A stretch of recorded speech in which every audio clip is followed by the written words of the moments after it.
हमने अक्सर भारतीय लिबरल गैंग जैसे स्वरा भास्कर, अरफा खानुम शेरवानी, राना अयूब, मोहम्मद जुबैर, रवीश कुमार, आकाश बैनर्जी और ऐसे तमाम लोगों का समय दर समय एक तकिया कलाम सुना है, फिलिस्तीन या बोले तो पैलेस्टीन।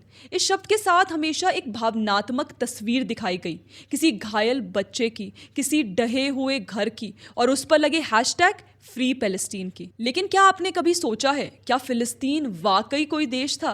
क्या फिलिस्तीनी वाकई कोई जातीय समूह है या फिर ये सब एक राजनीतिक प्रोपोगंडा का हिस्सा है? आज हम बात करेंगे एक ऐसे इतिहास की जिसे जानबूझकर छिपाया गया, एक ऐसे नाम की जो कभी था ही नहीं, और उस गैंग की जो हर बार बच्चों की तस्वीरें दिखाकर झूठी हमदर्दी बटोरता आया है। एक शब्द जो हजारों साल पहले इजराइल के खिलाफ एक हथियार के रूप में लाया गया था, आज इतने सालों बाद फिर से उसी शब्द को हथियार बना इजराइल और भारत दोनों के खिलाफ भारतीय लिबरल का एक गैंग प्रोपोगंडा चला रहा है। तो इसकी कहानी सुनाने से पहले हम आपको यहाँ एक झंडा दिखाना चाहेंगे। जी हाँ, आप कहेंगे ये तो फिलिस्तीन का झंडा है। बिल्कुल है, पर ये अभी कुछ सालों पहले ही कथित तौर पर चुराया गया है। दरअसल ये बात है 1916 की, जब हेजाज के हाशमाइट साम्राज्य की स्थापना हुई और उस देश का झंडा कुछ ऐसा दिखता था। जी बिल्कुल, आज के फिलिस्तीन जैसा। तो सवाल है कि क्यों कभी उस समय उस झंडे को लेकर विरोध प्रदर्शन नहीं हुआ, या तब किसी ने क्यों इस बात पर पूछताछ नहीं की? तो इसका जवाब हम फिर से उस पहेली की तरफ ले जाते हैं कि फिलिस्तीनी राष्ट्रीयता नाम की कोई चीज एग्जिस्ट ही नहीं करती थी, तो कैसे कोई इस पर सवाल उठाता? ना राष्ट्रीयता, ना झंडा, ऐसा कुछ कभी था ही नहीं। और जैसा मैंने शुरुआत में कहा, फिलिस्तीन तो एक क्षेत्र का नाम था, जैसे कि न्यूयॉर्क में स्टेटन आइलैंड या भारत में रन ऑफ कच्छ। अब देखिए, ये कहानी शुरू होती है 134 ईस्वी में, जब रोमन सम्राट हैड्रियन ने पहली बार इस शब्द का इस्तेमाल किया, और वो भी यहूदियों के अपमान के लिए। असल में जब यहूदियों ने रोमन साम्राज्य के खिलाफ विद्रोह किया, जिसे बार कोखबर रिवोल्ट कहा जाता है, तो बदले में हैड्रियन ने यहूदियों के ऐतिहासिक भूभाग जोडिया का नाम बदलकर रख दिया सीरिया फिलिस्तीनिया। यानी ये राम रखा गया जानबूझकर, ताकि यहूदियों की सांस्कृतिक पहचान मिटाई जा सके। लेकिन आप सोचेंगे कि उन्हें ये नाम मिला कहाँ से? तो ये नाम मिला था बाइबल से। ये इजरायलियों के प्राचीन और लंबे समय से लुप्त शत्रुओं फिलिस्तीन्स का नाम था। लेकिन 7वीं शताब्दी में इस क्षेत्र में प्रवेश करने वाले अरबों और प्राचीन फिलिस्तीन्स के बीच कोई संबंध नहीं है, और प्राचीन फिलिस्तीन के साक्ष्य को सामने लाने से किसी भी तरह से एक अलग पैलेस्टीनियन लोगों के अस्तित्व को स्थापित करने में कोई मदद नहीं मिलती है, जिनका 1960 के दशक से पहले कहीं भी उल्लेख नहीं किया गया था। तो अब आप लोग ये बात समझिए कि फिलिस्तीन नाम प्राचीन फिलिस्तीन या फिलिस्तीन से आया है, एक समुद्री जाति जो गाजा तट पर रहती थी।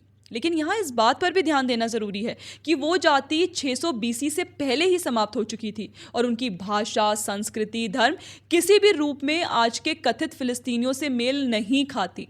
यानी फिलिस्तीन कोई प्राचीन राज्य नहीं, बल्कि एक रोमन द्वारा दिया गया अपमानजनक नाम था। चलिए अब आगे चलते हैं 20वीं सदी की ओर, जब ब्रिटिश शासन के अधीन मैंडेट ऑफ पैलेस्टीन बनाया गया। यह क्षेत्र पहले ओटोमन एम्पायर का हिस्सा था। कोई स्वतंत्र फिलिस्तीनी राष्ट्र कभी अस्तित्व में नहीं था, और हाँ, उस समय पैलेस्टीनियन शब्द यहूदियों के लिए भी इस्तेमाल होता था। उदाहरण के तौर पर पैलेस्टीन पोस्ट, जो आज का जेरूसलम पोस्ट है, एक यहूदी अखबार था। यहूदियों का ऑर्केस्ट्रा तक था पैलेस्टीन सिम्फनी ऑर्केस्ट्रा के नाम से। यानी फिलिस्तीनी कोई जातीय समूह नहीं, बल्कि सिर्फ एक क्षेत्रीय पहचान थी। अब कहानी में आगे बढ़ते हैं और बात करते हैं 1948 की। तो 1948 के पहले किसी भी अरब ने अपने लिए फिलिस्तीनी शब्द का प्रयोग नहीं किया। वो खुद को अरब, सीरियन या मुसलमान के तौर पर पहचानते थे। यहाँ तक कि 1937 में अरब उच्च समिति ने कहा था कि फिलिस्तीन सीरिया का हिस्सा है और हमेशा रहेगा। अब कहानी का असली मोड़ आता है 1964 में, जब पैलेस्टीन लिबरेशन ऑर्गेनाइजेशन की स्थापना हुई।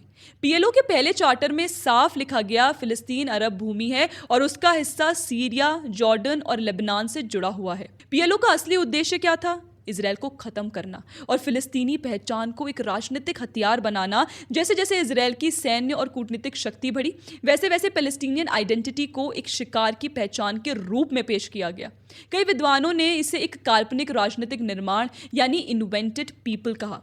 उदाहरण आजमी बिशारा, एक अरब बुद्धिजीवी ने कहा, there is no Palestinian nation, never was, it is a colonial invention. Golda Meir, Israel की प्रधानमंत्री, 1969 में कहती हैं, there was no such thing as Palestinians, when was there an independent Palestinian people with a Palestinian state. आज फिलिस्तीनी पहचान को एक ऐतिहासिक अधिकार की तरह पेश किया जाता है, जैसे कोई हजारों साल पुरानी कौम हो जिसे जबरदस्ती उजाड़ा गया।